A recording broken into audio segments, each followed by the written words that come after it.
Senang sekali kami dari Medcom ID bisa berkolaborasi dengan Eka Hospital, terutama untuk membahas tema yang menarik ya, manfaat puasa bagi sistem pencernaan. Bersama Dr. Ariatno ya. Salam kenal dok. Salam kenal juga. Ya, dan untuk Sobat Medcom dimanapun berada, kita akan berdiskusi di Fokus Medcom kali ini. Dan untuk teman-teman yang ingin bertanya mungkin bisa langsung bertanya di kolom komentar ataupun di live chatnya. Oke dok, langsung aja nih dok pertanyaannya untuk Pak Dr. Aru. Dok, bisa dijelaskan nggak secara singkat bagaimana sih sistem pencernaan kita bekerja sehari-hari saat tidak berpuasa? Dan bedanya ketika kita berpuasa dok? Sebenarnya sistem pencernaan kita itu kompleks ya, tapi secara sederhana kita bisa jelaskan bahwa pencernaan kita tuh umumnya bukan hanya pencernaan, tapi organ tubuh kita tuh dipengaruhi oleh susunan saraf pusat dari otak. Jadi pada saat orang itu berpuasa itu biasanya karena kita melakukan niat ya, melakukan suatu mensugesti diri sendiri bahwa kita berpuasa, makanya yang kemudian terjadi adalah organ-organ tubuh kita melakukan istilahnya dia bekerja tidak terlalu berat. Contohnya gini, pada saluran cerna itu kalau kita tidak puasa itu biasanya kadang-kadang kita kalau lagi lapar, stres, capek itu maka dia akan mengeluarkan sinyal untuk makan, ya.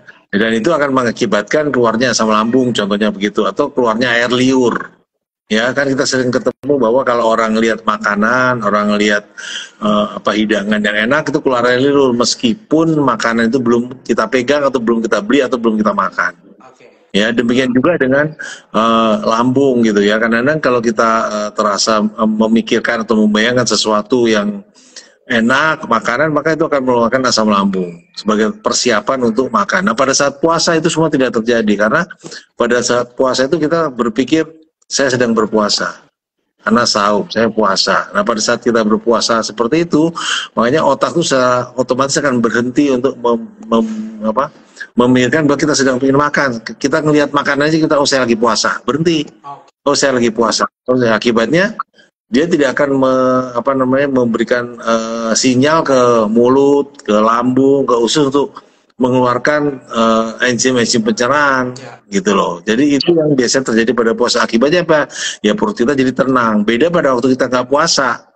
Pada waktu nggak puasa, kadang jam 12 siang aja kita udah mikir, aduh kok aku udah siang nih belum makan. Yang timbul adalah asam lambung itu akan keluar atau pencernaan itu akan mengeluarkan sinyal untuk supaya mengeluarkan enzim-enzim pencernaan. Itu yang menyebabkan kemudian kita timbul rasa lapar, kembung, mual, kadang-kadang beberapa kasus ya sampai mendapatkan penyakit seperti itu.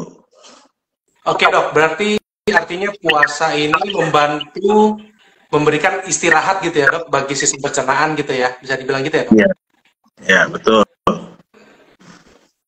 Oke, dok, kita tahu nih kalau orang yang punya MAH gitu kan, tidak boleh telat makan. Nah, bagaimana nih puasa mempengaruhi produksi asam lambung dan apakah puasa bisa membantu penderita MAH gitu dok? Atau justru memperburuk gitu kondisinya?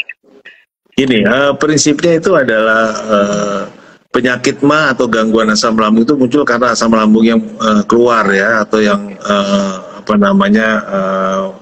muncul di lambung ya, seperti itu. Nah, pada kasus-kasus orang berpuasa karena tadi pikirannya sudah berpikir bahwa kita puasa, makanya biasanya sinyal untuk mengeluarkan asam lambung pun juga tidak keluar. Yang terjadi kemudian adalah jadi tenang itu lambungnya. Jadi dia tidak akan mengganggu atau mengeluarkan asam lambung gitu loh. Beda pada waktu orang itu tidak berpuasa. Nah, biasanya banyak kasus, terutama saya sering ketemu pada pasien-pasien saya itu, justru dengan berpuasa orang itu dia tidak sakit. Gangguan asam lambung itu justru hilang. Jadi mereka bilang selalu, dok kalau saya puasa itu kalau lebih enak ya, gitu. Justru biasanya nggak enaknya setelah saya makan. Gitu.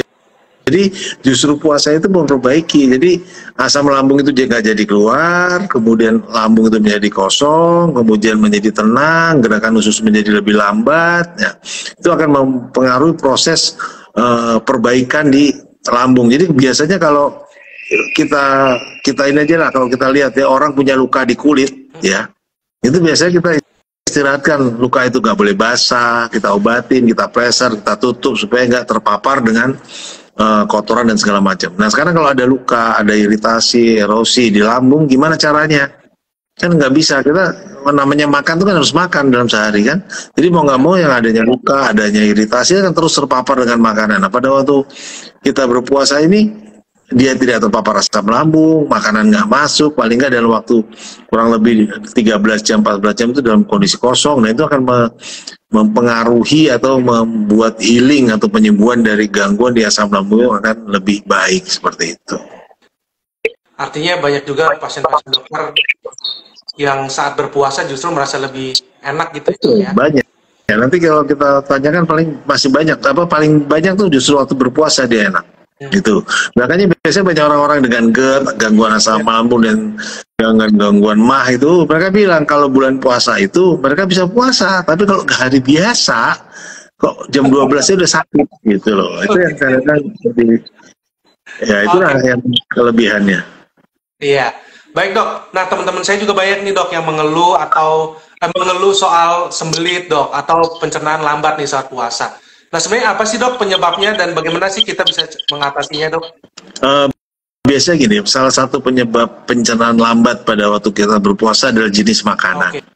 Biasanya pada waktu orang berpuasa itu udah jelas kita makan cuma pada waktu sahur, kadang-kadang sahur juga terlalu sedikit, kemudian pada waktu berbuka, kemudian kadang-kadang jenis makanannya. Biasa kita kalau waktu berbuka itu lebih banyak yang sifatnya tuh karbohidrat, ya manis ya, kemudian tepung dan segala macam, sementara seratnya terlalu sedikit. Ya. Itu yang akan menyebabkan kemudian beberapa kasus, nggak semua ya, tetapi ada beberapa kasus kemudian akhirnya pencernaan itu menjadi lebih lambat. Ya, karena kita butuh serat. Jadi kalau sarannya sih sebaiknya harus keseimbangan. Ada seratnya, harus ada lemaknya, ada proteinnya, ada karbohidratnya, seperti itu. Kemudian juga pada waktu orang berpuasa itu biasanya minumnya juga kurang. Juga mempengaruhi gitu ya. Saran tetap minum dalam satu hari paling sedikit 2 liter.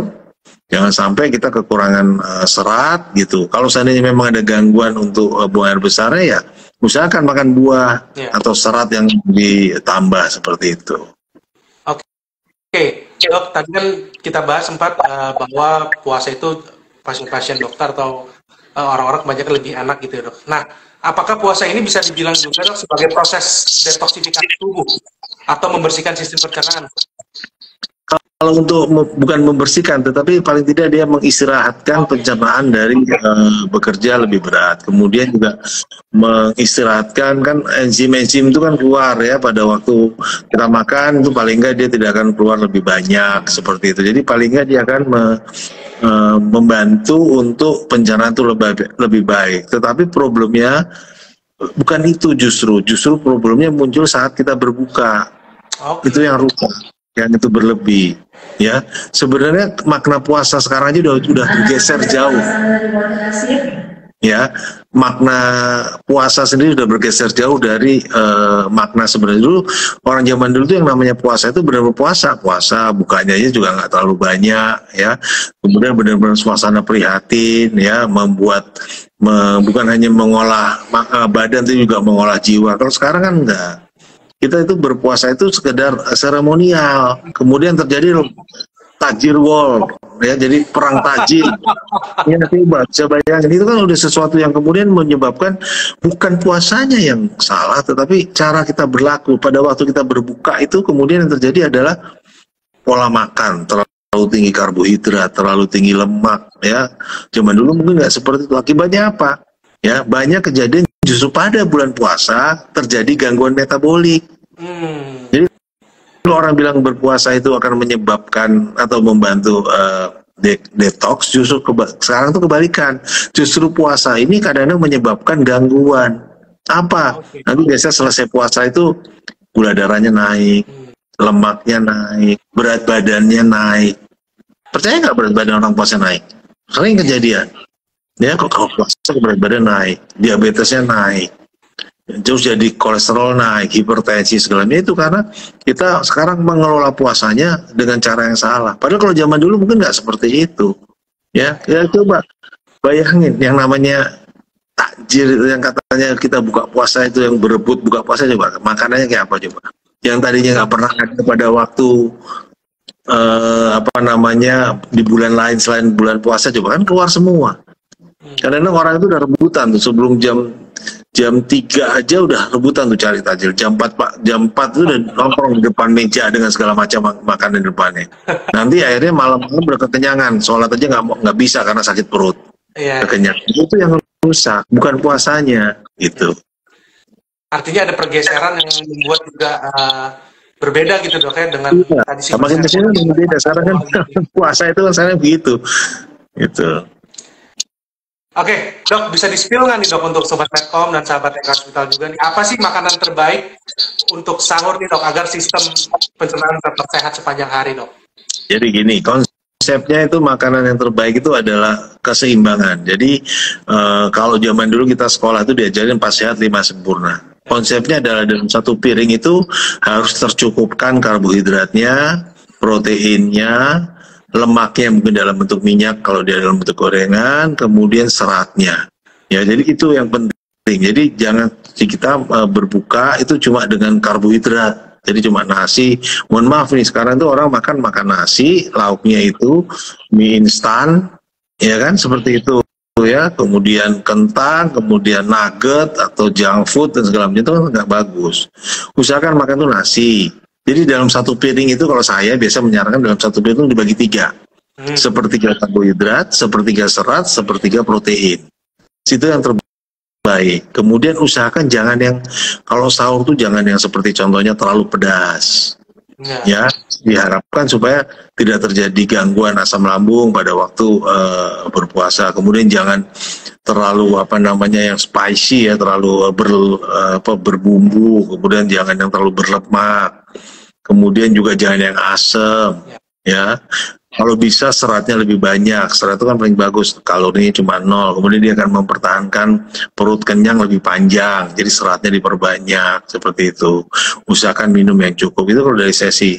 Nah, kalau buka bagaimana? Nah, buka juga jangan over. Kita juga disunahkan kalau berbuka ya dengan yang manis, oke lah, kurma. Ya, jangan ada kurma, ada kolak, ada cendol dan segala macam, udah itu gorengan, udah itu kentong, kan begitu. Nanti sholat, habis itu makan besar, balas dendam lagi, kan segala macam. Apalagi kalau udah masuk restoran dibayarin orang kan, lebih lagi gitu. Ya, kalau itu lagi kan, nah udah itu tolong diperbaiki. Apalagi kalau kita punya penyakit-penyakit metabolik, diabetes, hipertensi, kolesterol, karena itu akan menyebabkan gangguan metabolik di badan kita. Usahakan minum yang cukup 2 liter sehari ya, meskipun di tengah puasa, pada saat berbuka atau pada sahur cukupkan air putihnya. Lebih baik air putih. Kopi kalau bisa jangan diminum pada saat berbuka. Jangan pada saat sahur. Karena kopi itu kadang-kadang menimbulkan rasa dehidrasi, rasa haus. Lebih baik boleh kopi tapi pada waktu berbuka. Seperti itu. Oke dok, kita ada pertanyaan dari netizen nih, dari Broget. Dok, mau tanya kalau di luar bulan puasa, apakah ada anjuran untuk berpuasa tiap minggunya?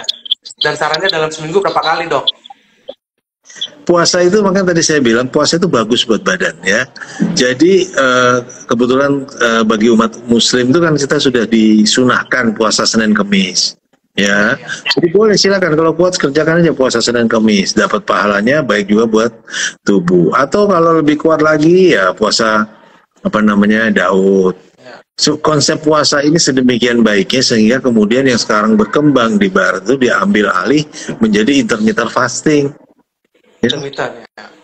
Itu intermittent fasting itu sama mirip, cuma memang dia kadang-kadang overnya adalah waktu berbukanya, waktu sahurnya. Tapi kan paling-palingnya dia paling sedikit 12 jam, paling lama bisa sampai 16 jam, kan hampir mirip begitu loh. Jadi sebenarnya daripada intermittent fasting, kenapa nggak lakukan aja puasa Daud? Hari ini puasa, besok nggak puasa nggak gitu. Dan semua puasa itu akan tetap tidak berguna kalau pada waktu kita berbuka dilakukan dengan pola makan atau pola hidup yang tidak baik seperti itu. Oke, baik dok. Ada lagi pertanyaan dari Denim Priyanka dok. Dok izin bertanya, bagaimana sebaiknya transisi pola makan setelah bulan puasa nih dok? agar tidak terkena gangguan pencernaan atau gangguan lainnya setelah bulan puasa nih dok kayaknya nih. Nah, jadi gini, kan konsepnya puasa itu kan 1 bulan penuh, ya. Jangan kaget setelah kita berpuasa 1 bulan penuh kemudian balas dendam. Ya, Idul Fitri dan sebagainya. Jangan. Makanya Islam itu mengajarkan setelah kita berpuasa sebulan penuh, makanya ada puasa Syawal. Apa tujuannya puasa Syawal? Itu untuk beradaptasi.